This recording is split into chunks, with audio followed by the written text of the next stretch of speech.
Hello guys, আসসালামু আলাইকুম। আজকে আমরা যাচ্ছি আমাদের ছাদে মুরগির জন্য গম আনতে যাব।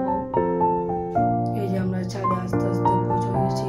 ছাদের রুম গুলো এখনো সব আটকে উটকে দিয়ে নিচে যাবো, রাত হয়ে গেছে। এই যে